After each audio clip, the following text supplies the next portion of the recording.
Olá, pessoal. Janaína Queradia, do Inloco, transmitindo informações e compartilhando experiências. E mais um episódio da série Questões Imobiliárias e Urbanísticas com a doutora Débora de Castro da Rocha, minha amiga querida. Ainda somos amigas virtuais, né, Débora? Mas em breve Ainda, estaremos né? nosso cafezão, né, Débora? Ah, com certeza, né? A gente já falou até de você aqui na sexta-feira passada, já falou, logo, logo a Janaína vai estar aqui com a gente, se Deus quiser. Fazendo um café gostoso, tomando um cafezinho de sexta-feira à tarde, com fraternização, né? Olha E que vai, delícia! Super topo, né? Com aham, certeza.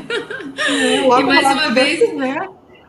com certeza, mais uma vez, Camila aqui conosco também, coisa boa te receber novamente, Camila.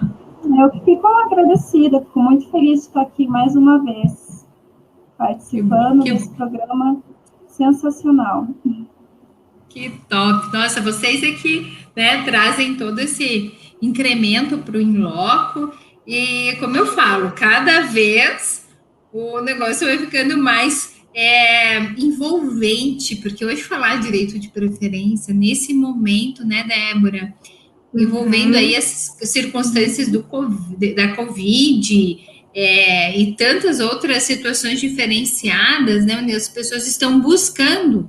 alternativas. Débora, como que nós vamos Verdade. tratar desse tema hoje? Vai dando as diretrizes aí do que a Camila vai passar para Então, nós. Então, a gente trouxe essa problemática, né, para variar, sempre a gente traz algo que a gente vivencia dentro do escritório, né, como sendo algo relevante, que possa trazer aí a contribuição necessária para a sociedade, para os nossos colegas, sejam eles militantes ou não na área imobiliária, né? Porque, bem ou mal, todo mundo passa por um problema como esse, né? Está no trato das locações, imobiliárias, enfim, né? Negócios. Então, sempre é importante trazer uma abordagem nesse sentido, né? E como a gente viveu uma situação bem crítica no escritório alguns dias atrás, aí a gente entendeu realmente por abordar, porque, muito embora possam se confundir na prática, né? Eles são, o direito de preferência e a cláusula de vigência são independentes entre si e merecem aí o devido respeito, enfim, e a observação necessária tanto por parte do locador quanto também do locatário, uma vez que visa exclusivamente, né, a proteção, e até vejo que muito mais protege o locatário do que o locador, né? O locador muitas vezes acaba até sendo tolhido aí de alguns direitos, especialmente quando se fala aí na cláusula de vigência nesses contratos, né? Mas a Camila, ela vai abordar um pouco melhor a cláusula de vigência, e eu vou tratar um pouquinho mais aqui até do direito de preferência, porque a gente começa, né, na discussão com o direito de preferência, que nada mais é do que aquela cláusula que se insere no contrato, justamente determinando que deverá haver igualdade aí, por exemplo, quando eu pretender alienar esse imóvel, eu devo oferecer primeiro para aquele locatário em igualdade de condições, demonstrando, né, o preço, inclusive o preço deve ser igual àquele que foi feito aí, ou se ou foi uma proposta, ou foi colocado à venda, enfim, igualdade de condições, deve então esse locatário ter acesso a essa documentação também, o que é de suma importância, para que não seja alegado depois, num processo, muito provavelmente, que isso tem sido objeto aí de discussões judiciais inúmeras, até quando eu falei de um caso, na verdade foram dois, né? Nós tivemos um caso que foi uma locação residencial, e um outro caso, aí, um negócio enorme, inclusive não aqui em Curitiba, mas em São Paulo, e isso, assim, nos chama bastante atenção, porque a questão, ela não está distrita unicamente à relação de locação comercial ou residencial, mas sim afeta as duas, porque uma vez que você não consiga preencher os requisitos, por exemplo, no caso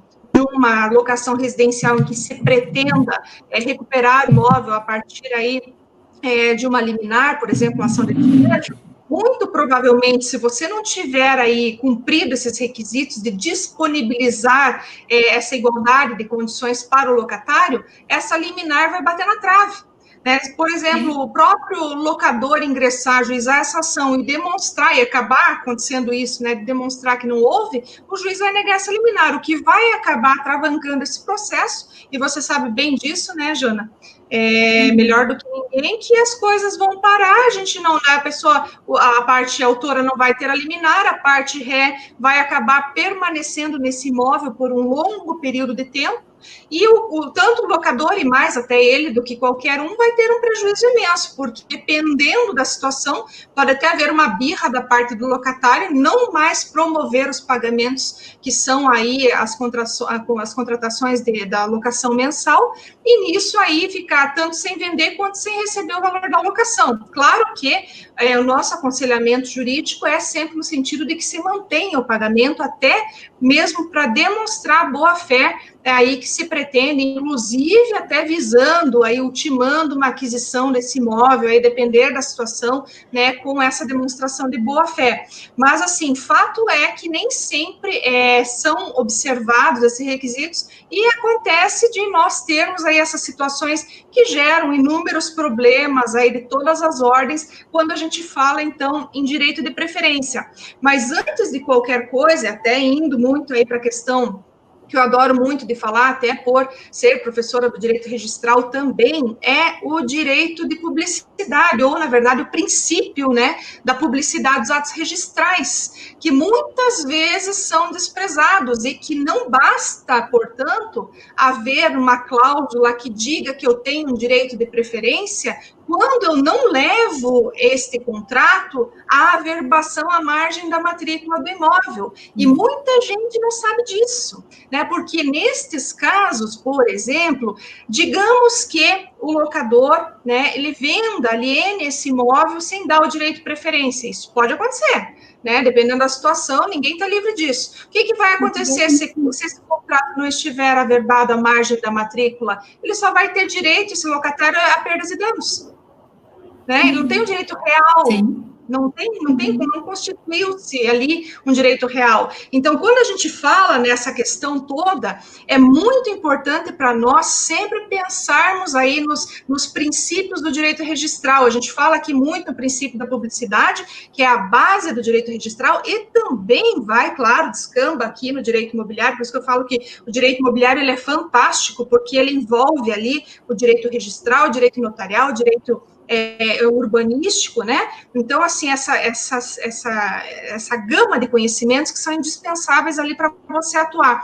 E até mesmo o princípio da prioridade, porque a depender da situação, você vê, por exemplo, cláusulas em contrato condicionando, por exemplo, a averbação e registro à notificação, o que não se pode permitir, por exemplo, numa situação concreta. Se eu tenho um contrato e se eu tenho um princípio que me diz que eu tenho que averbar a margem da matrícula aquele meu título para ter a garantia, pressupõe que tão logo eu celebre o contrato, eu vou ter que averbar aquele título, né, na minha matrícula. E uma vez que eu não proceda a essa averbação, eu posso ter esse direito meu sendo questionado. Isso posso tanto dizer quanto a cláusula ali, o direito de preferência, quanto a cláusula de vigência, né? Só que, claro, são implicações diversas, né?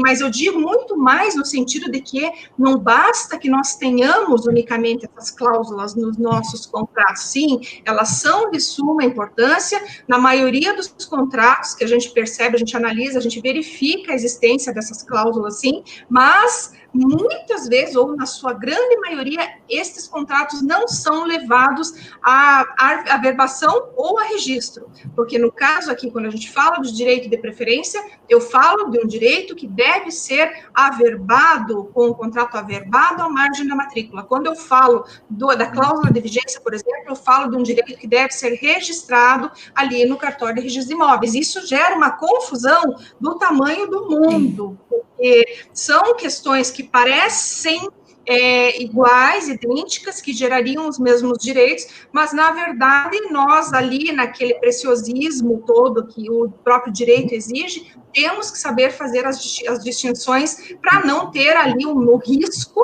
de errar na hora de garantir esses direitos.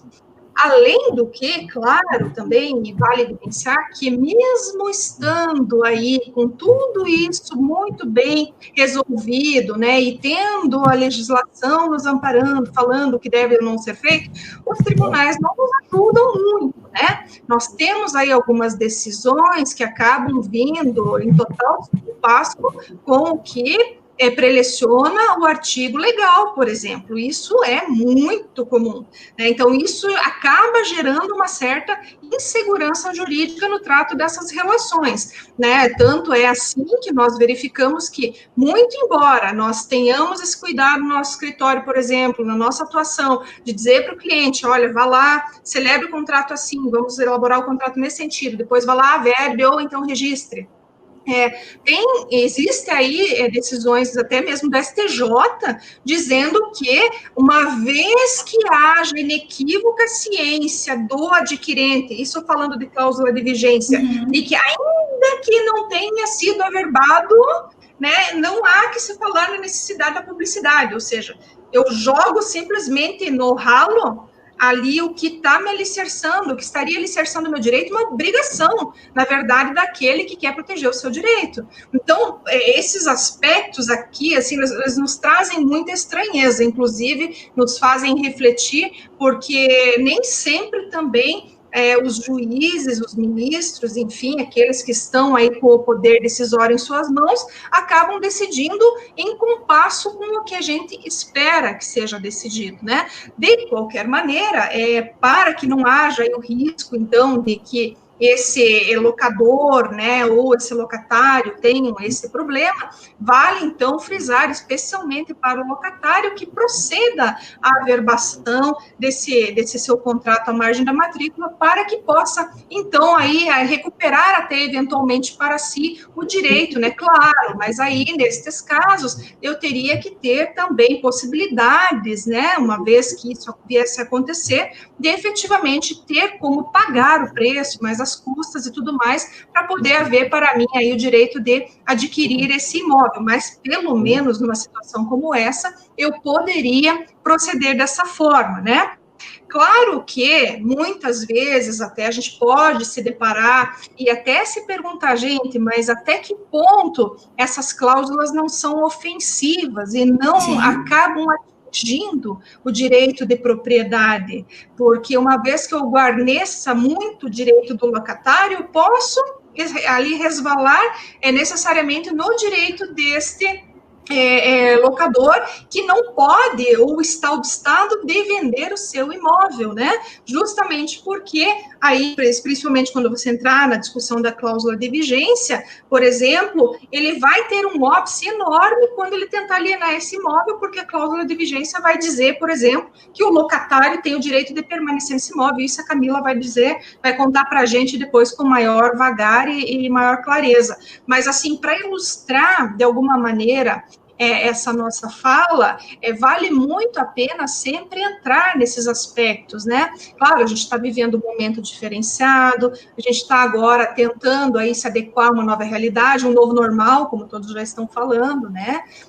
Mas, assim, de qualquer maneira, né, ainda que, claro, o locatário tenha que ter os seus direitos preservados, até porque, né, a gente teve aí, ou até para os locatórios foi de certa forma, aí uma perda muito grande de oportunidade de se manter no imóvel, haja vista lá que o projeto de lei, né, acabou tendo ali o veto justamente no artigo 9º lá, que era o que dava a chancela de preservá-los até outubro, pelo menos, dos imóveis.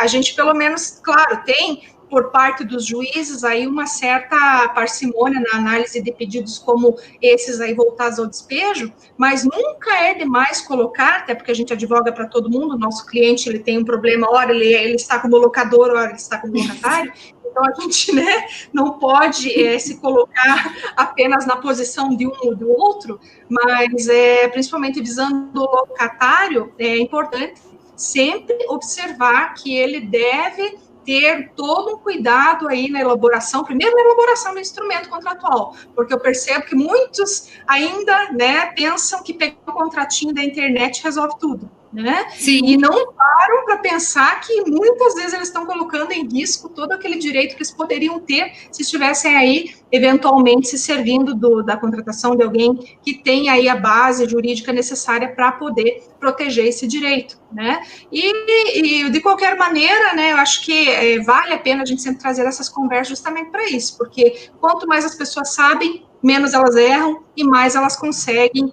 resguardar seus direitos aí dentro de tudo que está acontecendo, especialmente agora, nesse momento tão crítico, que deve-se sim proteger aquele que é o mais vulnerável, sem sombra de dúvida, mas por outro lado também não se pode fazer perpetuar ou tornar ad eterno uma locação, quando se sabe que também o direito de propriedade, ele enfim, soberano, e ele até, inclusive, acaba se sobrepondo muitas vezes nessas relações locatícias, né? Mas, assim, por enquanto, as minhas colocações são essas, né? Eu acho que vou passar até a bola aqui para a Jana e depois para a Camila, para que a gente possa incrementar e trazer uma riqueza para esse debate, né? Senão eu fico aqui só falando e não paro mais. Nossa, mas veja, Débora, a diferença, né? Que uma cláusula que pode passar desapercebida faz, principalmente no momento de se encerrar por qualquer motivo que seja, né? Esse contrato de locação. E né, claro, quem é o detentor da posse e propriedade do imóvel, ele quer, de repente, né, vender. Mas e aí? E a cláusula? E o que fazer? Né? A pessoa, como diz a Débora, busca um contrato na internet. Gente, para com isso. Né? Vamos começar a nos tornarmos mais seres pensantes ainda.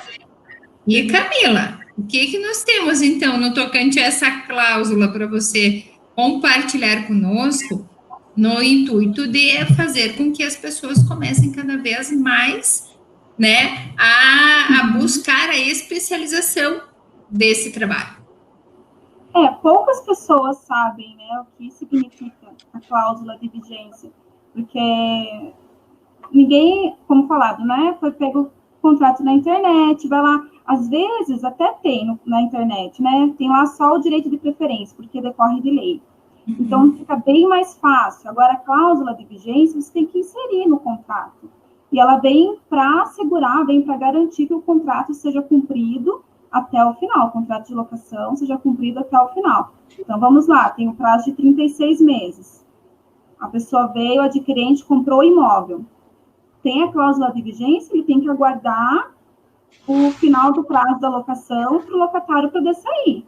Senão, não tem o que fazer. Vai ter que, essa cláusula tem que ser cumprida, né? Então, assim, além de tudo, tem que ser por escrito, tem que ter prazo determinado.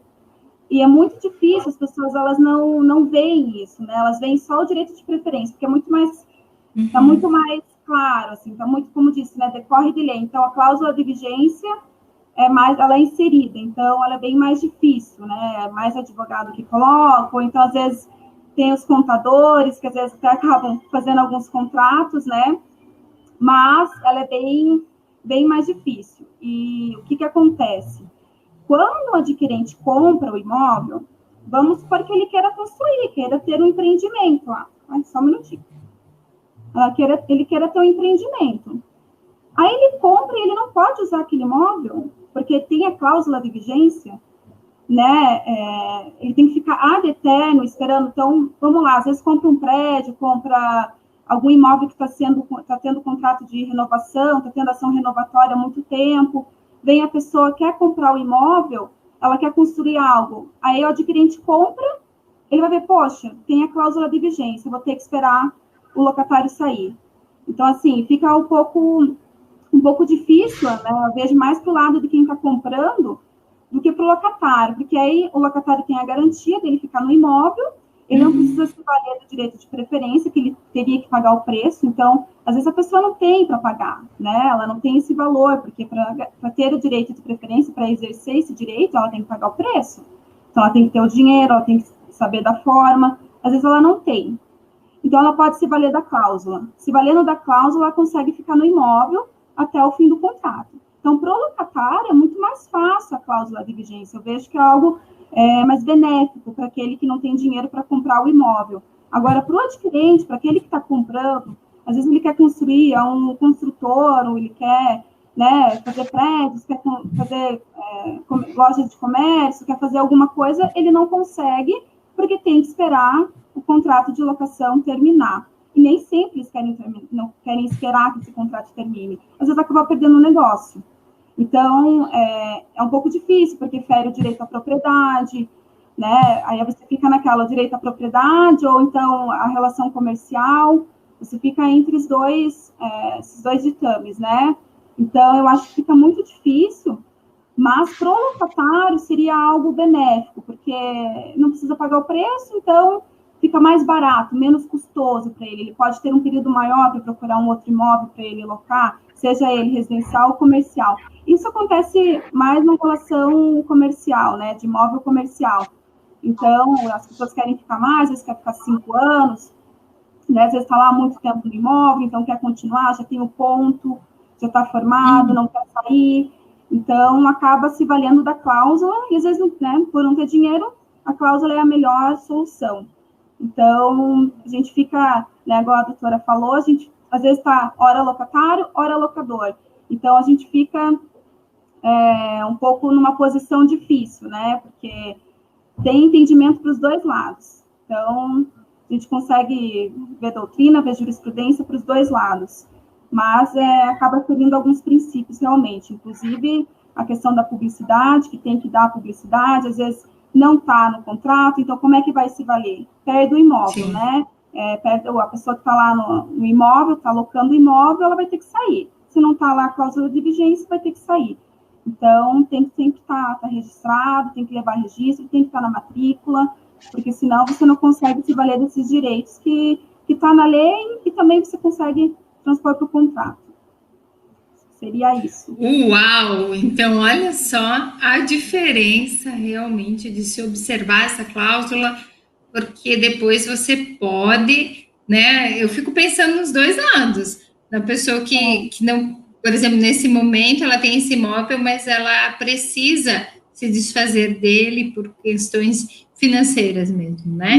E a pessoa que está residindo nesse imóvel, Débora, é uma situação bem delicada, né? E como é, e olha ali, eu vou puxar novamente a brasa ali pro direito, para a importância dos princípios ali, né, da publicidade, da prioridade do direito registral, quando você sabe que, por exemplo, olha só, o artigo 8º da lei do inquilinato, ele diz o seguinte, inclusive, quanto à cláusula de vigência, que se o imóvel for alienado durante a locação, o adquirente poderá denunciar o contrato com 90 dias para desocupação, salvo se, ou seja, com exceção do fato de que se a locação for por tempo determinado e o contrato estiver averbado ali na própria margem da matrícula, ou seja, a margem da matrícula, né, o registro dessa cláusula. Então, se eu não tenho esse registro, eu não consigo, então, fazer com que, neste caso, seja protegido esse direito por parte do locatário, né? Então, o locatário, mais do que nunca aqui, ele tem que ter ciência de que se ele estiver diante de uma situação como essa, ou melhor, antes mesmo de entrar numa situação como essa, que ele deve proceder aí o registro, nesse caso que a gente fala, desse contrato aí lá no registro de imóveis, porque se ele não fizer, ele vai ter o problema, porque neste caso, o adquirente desse imóvel pode denunciar essa locação e sim fazer com que haja desocupação desse imóvel. Então, olha o quanto é relevante. Então, a lei, ela nos ampara até certo ponto. Se, de repente, eu também não cumprir ali o que me obriga, ou seja, no salvo-se, que a gente sempre tem o salvo-se, né? Então, se eu não cumpri, primeiro que o locador não consegue, primeiro se cumpriu, o locador não consegue tirar, não consegue denunciar o contrato. Agora, se cumpriu, foi lá e registrou, né, no cartório de registro de imóveis, o locador aí perde seu direito de denunciar esse contrato, que é o novo locador adquirente desse imóvel. Então, todos esses cuidados, inclusive, são essenciais para quem faz uma análise, por exemplo, uma operação como essa, que nos é muitas vezes submetida, inclusive em grandes negócios, aí, compra e venda de imóveis grandes, realmente, que tem muito dinheiro envolvido, enfim, você tem que fazer uma análise minuciosa para ver até que ponto vale a pena correr determinado risco e ver até que ponto você tem ou não o direito para não ter um prejuízo enorme depois. Então, assim, essas questões parecem bobas, mas quando você analisa, assim, você vê o quanto é importante mesmo a gente se debruçar sobre os detalhes da lei, né? Uma desatenção, né, uma não observância de uma cláusula ou um parágrafo ali é o que determina o rumo da locação, né? Então tem que estar bem atento, e é difícil as pessoas elas lerem, né? As pessoas comuns que não têm conhecimento jurídico ou de outras áreas, então elas não se atentam. Aí o que acontece? Ela quer vender um imóvel. Ah, vou vender. Ela acha que ela vai lá, vai alienar e vai conseguir. Ela esquece do locatário que está no imóvel, esquece de ver, às vezes fez o contrato daquele jeito, não olhou as cláusulas, vai tentar despejar, a pessoa não consegue eliminar, porque não cumpriu os requisitos, e não consegue, a gente, né, tem até algumas decisões que a gente estava pesquisando para o artigo, que a gente viu, não consegue eliminar é negada, e aí você pensa, a pessoa, igual você falou, às vezes está com dívida, quer vender, quer se desfazer do imóvel, e não consegue se desfazer. Aí você fica pensando, o locatário vai ficar eterno lá? Às vezes entra com uma ação renovatória e, né, se cumprir os requisitos, consegue. Então, é bem difícil, assim, a gente fica numa posição bem delicada. Então, tem que observar todas as cláusulas, o direito de preferência, a cláusula de vigência, que os dois são institutos diferentes, mas eles né, no final, se complementam, né? É diferente, mas tem que observar os dois, para ter um contrato completo e conseguir garantir tanto o locador quanto o locatário. Camila e Débora, deixa eu perguntar para vocês, porque o que eu vejo nessa situação que vocês trouxeram é principalmente a intenção de quem faz a locação, né? Porque assim, qual que é a tua intenção? Você vai querer, ali é bom para você quer ficar por quanto tempo? Essa Camila bem ressaltou, né? Então, ali até exemplificando 12, 24, 36 meses, né? Então, assim, qual que é o teu objetivo? Você vai querer ficar ali ou não, né? Se ele quer resguardar esse direito, aí vamos fazer, então, uma jogadinha aqui. Débora, para quem aluga, quais seriam os princípios que eles devem observar, né? Os preceitos, e qual atitude na hora de contratar, se ele tiver realmente o interesse, ele quer permanecer ali por pelo menos 36 meses. O que ele deve observar na hora de efetivar esse contrato de locação? Bom, a primeira coisa vamos lá inserir a cláusula de preferência, né, dizendo justamente, né, desse meu direito de não ser tolhido aí de eventual possibilidade de alienação desse imóvel, ou seja, a mim vai ser também oferecida em igualdade de condições a compra, né, aquisição desse imóvel, o primeiro passo.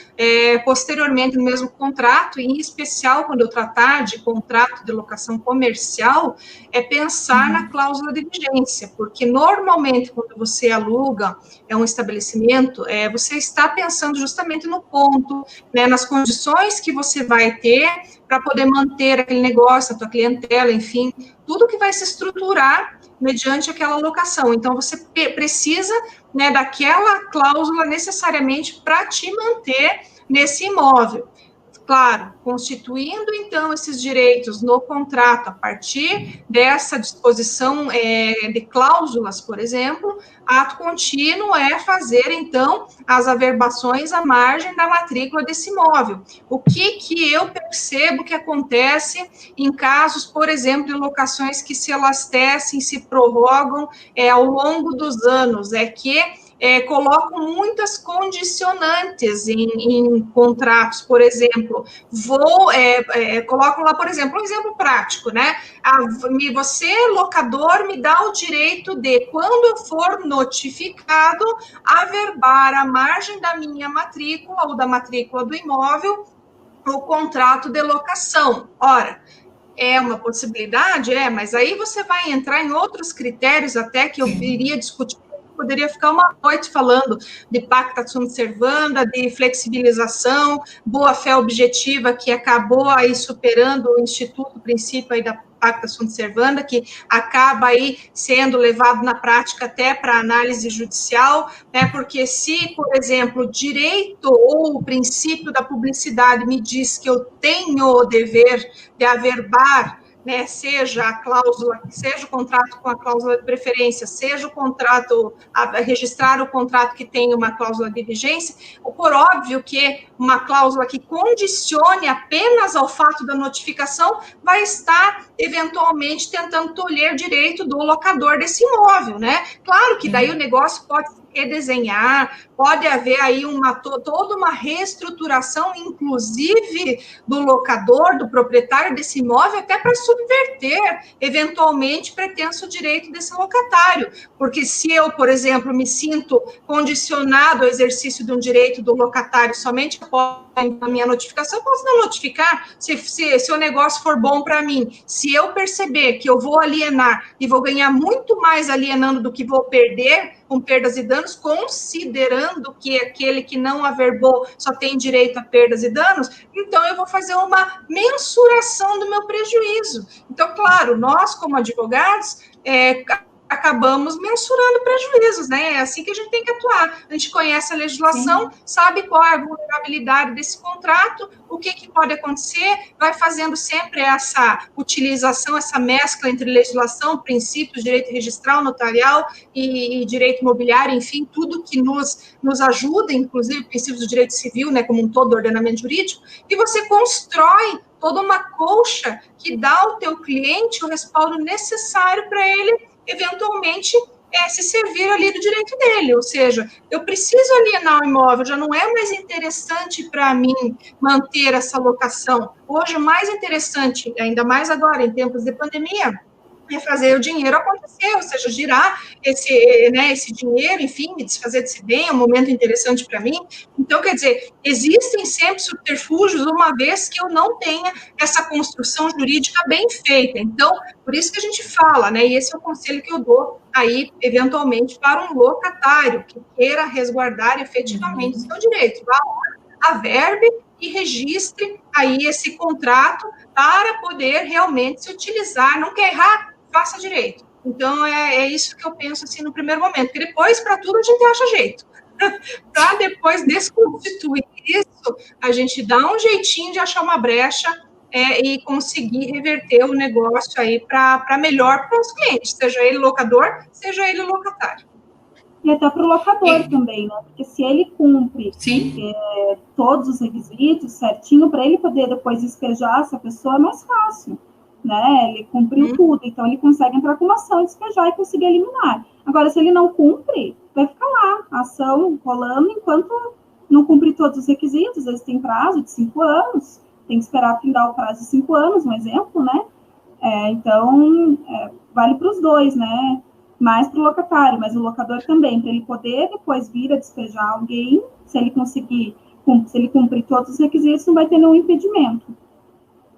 Camila, e é interessante, então, na tua opinião, né? Agora pensando como locador, o que ele deve observar? E o que, na hora de fazer a assinatura do contrato, o que ele deve observar? Até porque, assim, quando ele for efetivar uma venda, como ele pode fazer isso dependendo do que ficar pactuado ali no contrato de locação? Eu acho que, antes de tudo, é igual você até pontuou no início, você tem que conversar com o locatário. O que você quer? Né, o combinado não sai caro. O que você quer? Eu quero ficar aqui, quero ficar 2 anos, quero ficar 3 anos. Então, tá bom, vamos fazer tudo certinho, vamos colocar o direito de preferência, vamos colocar a cláusula de vigência, caso venha alienar o imóvel. Também vai do locador saber quais são as intenções dele, se ele vai estar para vender o imóvel, se ele não está, se ele tem uma pretensão, né, daqui tanto tempo, não tem, deixar isso ciente, colocar no contrato, informar o locatário, porque, como eu disse, se ele não cumprir, o locador, se ele não cumprir os requisitos deixar lá o direito de preferência, cumprir o direito de preferência, exercer, dar oportunidade, por exemplo, pro locatário exercer o direito, ele vai complicar, ele não vai conseguir eliminar. Né? Nós tivemos um caso assim, inclusive, não vai conseguir eliminar. Aí também, cláusula de vigência. Se tiver estipulado, e ele vai vender o imóvel, quem vai ser prejudicado vai ser o novo adquirente. Então, assim, ele acaba até se eximindo um pouco, porque aí ele vendeu, passou a responsabilidade para o novo adquirente, mas aí é saber, o adquirente vai querer, sabendo que tem essa cláusula? Por isso que a importância do registro, porque ele tem que saber, né? Então, assim, acho que assim, o importante de tudo é ele fazer essa negociação e deixar, tanto para o locatário quanto para o locador, deixar as cláusulas expostas, claras, que não tenha nenhuma dúvida, nada que venha depois a questionar que a pessoa é insuficiente, não entendeu a cláusula. Então, deixá-la mais clara possível, conforme está na lei. Acredito que por esse caminho ele consegue se resguardar e garantir o direito dele, e também fazer tudo certinho, caso venha depois querer retomar o imóvel, ele conseguir retomar o imóvel e a pessoa não ficar lá ad eterno, né? Ele perder praticamente o imóvel para o locatário, porque tá tudo bem, ele está recebendo lá o aluguel, às vezes o aluguel é altíssimo, sim, mas aquele aluguel não supre o que ele precisa vender o imóvel, ele precisa passar para frente. Então, ele consegue se resguardar dessa forma.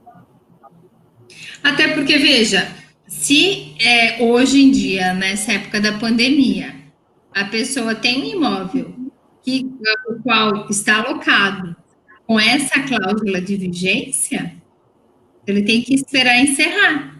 Ou existe alguma, né? Porque, pelo que vocês me passam aqui, deixaram muito bem claro, para nós é isso, ele vai ter que esperar né, que esse contrato ele venha ter o seu término, pelo menos do que está previsto, para depois ele passar. Mas vamos imaginar que a pessoa porque daí isso é a da vigência, mas tem a preferência também, né?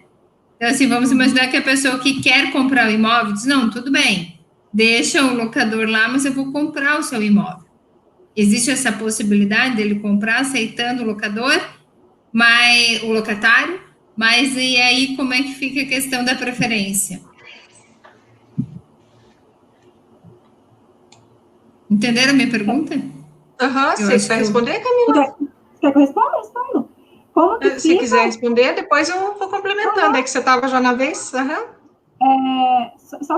recapitular, não entendi o final, Janaína. Assim, ó, tem a cláusula de vigência, ok? Ela está lá registrada, pode ser uma boa oportunidade para venda, né? E aí a pessoa que está comprando toma conhecimento, obviamente, né, da vigência da cláusula, mas ela quer comprar mesmo assim. Existe essa possibilidade? O locatário? Não, uma terceira pessoa. Na verdade, uma terceira pessoa, o adquirente, ele quer comprar o imóvel e o que ele poderia fazer num caso como esse, né? Por exemplo. Ele vai conseguir comprar, mas ele vai ter que esperar. Ele vai conseguir comprar, não tem nenhum impedimento para ele comprar. Tem o direito de preferência, ofereceu para a pessoa, para o locatário. Dificilmente o locatário tem aquele preço para pagar naquele momento. É muito difícil, às vezes o valor é exorbitante. Eles até colocam, né, às vezes tem até uma jogada, colocam um valor alto, porque já tem uma proposta lá, né, o que na verdade não pode acontecer, porque tem que ser em igualdade de condições, preço, forma, igual. Mas o que acontece? Às vezes acontece isso, né, se a pessoa ir lá jogar um valor mais alto, né, que é invalidado, depois, se caso entrar com uma ação, é invalidado, porque ele não pode fazer isso, mas ofereceu. A pessoa não quis, o terceiro adquirente consegue comprar e ter que esperar. Agora, se o terceiro adquirente quiser comprar e o locatário tem o valor para pagar naquele momento, vai ter que estabelecer o direito de preferência. O direito de preferência vem antes, né? Então, olha ele só, né? Ele exerce o direito. O que eu penso da fala de Mas vocês... aí, desde que ele esteja averbado, né? Na matéria. Bem lembrado. Desde que esteja averbado, desde que ele tenha conhecimento disso. Não tendo conhecimento disso, é inválido, não tem como. Claro que a gente tem decisões, né? Hoje mesmo a gente se deparou com uma decisão aí que é contra isso, né? Falando que mesmo que se o contrato fosse conhecido da outra parte, ou seja, do comprador do imóvel, não teria como, por exemplo, desnaturar, ou enfim, como quem disse, o comprador assumiu o risco, né? Então, assim, ele sabia, ainda que não tivesse aquela averbação. Então, claro, existem decisões que vão contra o que a gente está falando aqui, né? Contra disposições contratuais, ou melhor, contra disposições legais. Mas, via de regra, essas situações, elas tentam ou acabam sendo decididas depois em favor daquilo que efetivamente é o que se espera, né? Publicização, até porque, como a gente fala, publicização não vem de agora, não é de hoje, parece, ou pode até parecer que é algo novo, mas não é, isso aí já vem desde o tempo de Roma, desde o direito romano, inclusive, à época a gente até ouvia falar muito ali, quando a gente entra em questões até de história aí do direito imobiliário, eu posso até dar exemplos aí da época da pedra Horus, que se colocava sobre os imóveis, para dizer, por exemplo, que aquele imóvel já estava comprometido, né? Então, nós temos situações, assim, bem interessantes do direito imobiliário, fascinantes até do ponto de vista da evolução, né? Hoje, a gente tem o cartório de registro de imóveis, no qual a gente consegue fazer todos os registros, averbações, garantias de direitos, né? Até porque a gente teve que parametrizar isso de alguma maneira, até porque, em virtude da complexização do negócio jurídico, da venda, compra, enfim, inúmeras vendas, cadeias, né, que podem se repetir aí ao longo dessas vendas, a gente teve que parametrizar isso para evitar, por exemplo, que um imóvel fosse vendido 2 vezes. Não que isso não aconteça, né? A gente sabe que é bem comum acontecer, né? Vendas aí duplas, cadeias duplas, enfim, que ainda que não se permita, né? Mas eu digo na informalidade, né? Sim. Na formalidade, não. O cartório, inclusive, aqui eu puxo realmente aí, faço rendo aí realmente todas as virtudes, enfim, o registro brasileiro, o cartório de registro aí brasileiro, porque ele é precursor, o nosso sistema é um sistema interessantíssimo sob o ponto de vista de garantia de direitos, porque quando a gente analisa, por exemplo, o direito americano, quando você fala em registro de imóveis americano, você não tem garantia alguma. Se vocês não acreditam se eu falar que nos Estados Unidos, por exemplo, você pode ir lá e colocar qualquer coisa a registro, ninguém vai analisar nada. Você pode levar uma receita de bolo lá, desde que esteja escrito que é um registro de imóveis, eles vão registrar, ninguém vai analisar nada. Tanto que essas operações imobiliárias nos Estados Unidos são extremamente caras, porque você tem que contratar advogado para diligenciar, para analisar toda aquela cadeia primeiro, para ver se realmente aquele imóvel é de quem diz que é. Depois as seguradoras vão entrar no negócio e vão ver se vão ou não assegurar ainda aquela compra. Então, você veja a dificuldade que é. Então, nós, dentro do Brasil, a gente reclama muito, eu acho que é mal do brasileiro reclamar do Brasil, né? Isso faz parte. Sim. Mas quando você começa a conhecer os outros sistemas jurídicos, as outras formas de se implementar ou tentar implementar direitos, você vai ver que o nosso sistema ainda é muito bom.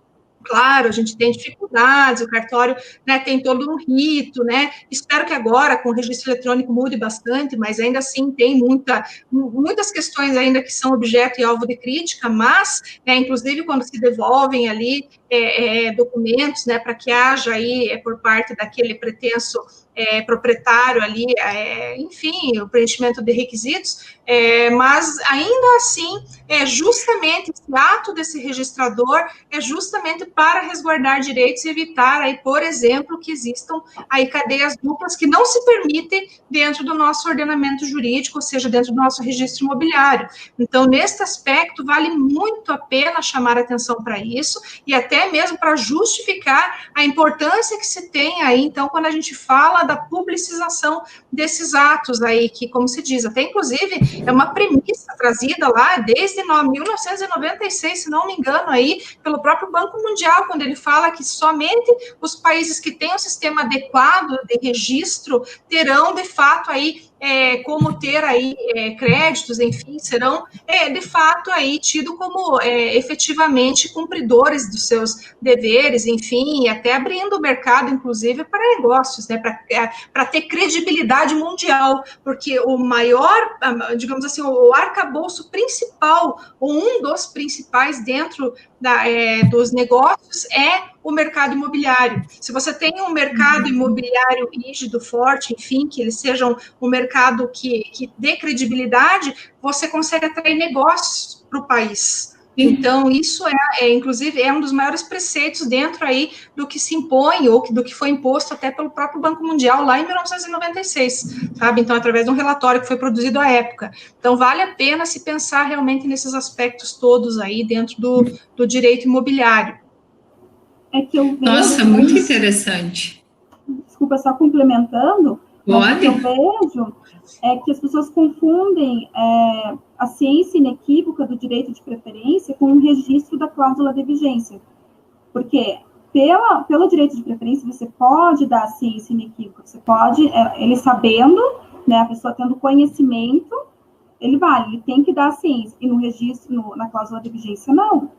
Né? Então, assim, eu acho que as pessoas elas acabam confundindo, né? A cláusula de vigência tem que estar registrada. O direito de preferência também tem que estar registrado, mas você dando a ciência inequívoca para a pessoa, ela vale, mas na cláusula de vigência não. E aí acontece isso, a gente se depara com decisões conflitantes, que, igual a gente viu hoje, que na verdade a gente viu hoje do STJ, que você dando a ciência inequívoca da cláusula de vigência, ela já valeria, o que não procede, né, perante a lei. Então, acredito que aconteça isso, né? As pessoas elas acabam confundindo os dois institutos.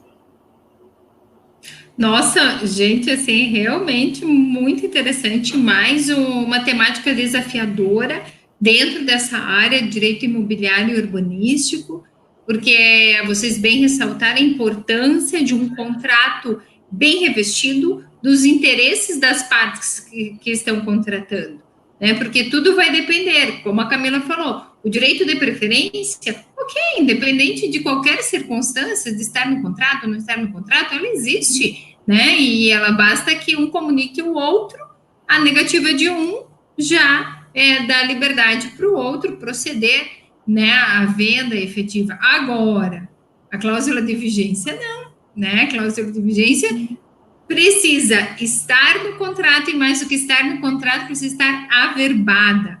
Então, assim, é realmente algo muito salutar para que as pessoas venham a pensar melhor e investir, porque isso é um investimento, né? Um contrato bem elaborado, um contrato realmente revestido de qualificação daquilo que as partes buscam.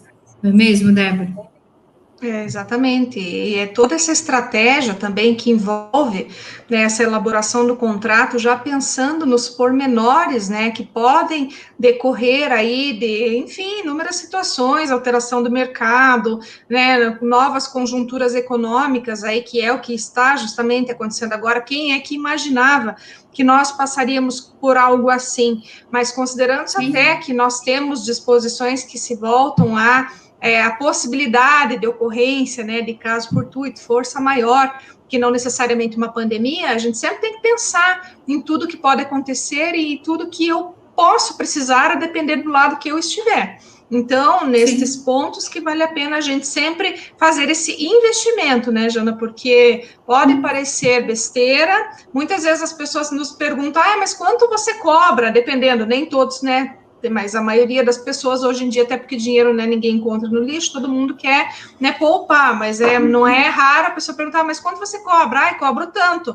Mas é muito caro. Mas é caro porque eu sempre tenho aquele outro ditado, né, é caro porque até você conhecer o preço de um mau profissional, né, enfim, porque ele vai te custar caro depois, né, ou enfim, até de comprar ou pegar um contratinho em internet. Então, a depender do negócio que você esteja celebrando, do que estiver envolvido, que normalmente aí, dependendo da situação, são valores vultuosos, né? São operações grandes envolvidas, você tem que se cercar das garantias necessárias para evitar aborrecimentos e prejuízos, mais do que isso, né? Mais do que aborrecimentos, prejuízos futuros aí. É verdade. Muito bem, eu quero deixar um abraço bem grande aqui também para o Dr. Paulo Fabres, que estava nos assistindo, ao Dr. Marcos Schiffer Filho, ao Ney, que está sempre por aqui, né, também se fazendo presente. E, meninas, agradecer imensamente a participação de vocês com mais um tema de suma relevância para a sociedade. Estamos já aguardando a próxima segunda-feira, porque todas as segundas-feiras aqui nessa série também, elas são recheadas de informações importantes, né, alertando a sociedade dos bons procedimentos que devem ser adotados. Débora, mais uma vez, muito obrigada pela participação, né? Camila, sempre bem-vinda e espero vocês na próxima segunda-feira. Agradeço muito, Jana, sempre uma excelente oportunidade estar aqui com vocês, né, a gente sempre trazendo aí esclarecimento para os nossos colegas, né, para quem milita na área ou não milita, né, para sempre poder aí, de alguma maneira, né, ajudar a sociedade e contribuir. Agradeço muito novamente pela oportunidade de estar aqui, pelos colegas que estão nos assistindo também, que sempre trazem essa riqueza aí para nós, né, e também agradecer ao SINAP, né, na pessoa lá do nosso querido presidente também, doutor Vitor Hugo, de todos os nossos colegas advogados que nos assistem, um pessoal do meu escritório também, que sempre está aqui dando aquela força, o meu marido Edilson, ao Ney, a Camila, né, e claro, muito a você, né, que sempre nos acolhe tão bem, sempre nos amparando em todos os momentos, né, e vou mandar um beijo especial também para a amiga Rosélia, né, que é nossa grande amiga, né, estou morrendo de saudades dela também, tenho, na medida do possível, acompanhado as lives dela, sempre fantásticas, com ótimos esclarecimentos, o que para nós é formidável, né, a gente sempre aprende muito com você, né, Jana, e com todos os nossos queridos colegas que se dispõem aí a trazer esses conhecimentos para todos nós. Eu agradeço até porque, assim, vocês fazem com que o papel do In Loco, ele seja efetivado, que é transmitir informações e compartilhar experiências em todas as áreas, inclusive na minha, eu brinco, né, nós temos novidades vindo para o In Loco, e principalmente nessa trabalhista, nós vamos ter também uma série bem especializada, vindo aí no mundo do trabalho, mas, assim, o que eu gosto muito do In Loco é porque, né, as áreas se casam, as áreas se comunicam. Veja, às 18 horas nós estávamos falando sobre saúde, nutrição, alimentação, e se você for analisar todas as séries do In Loco, todas elas estão coligadas com os princípios basilares da nossa Constituição Federal. Então, eu quero agradecer imensamente, né, porque vocês compartilham conosco, né, um pouquinho de todo esse conhecimento de vocês. Isso é muito rico, isso é muito precioso, e também, além de todas as ressalvas que a Débora fez aqui, eu gostaria ainda de deixar um abraço bem grande para a doutora Simone, né, que também está sempre aí fazendo as nossas comunicações, né, interligando as pessoas bem importantes para o In Loco. Gente, aguardamos vocês na próxima semana. Deus abençoe a todos e muito obrigada, viu? Tchau, tchau. Muito obrigada. Tchau, tchau.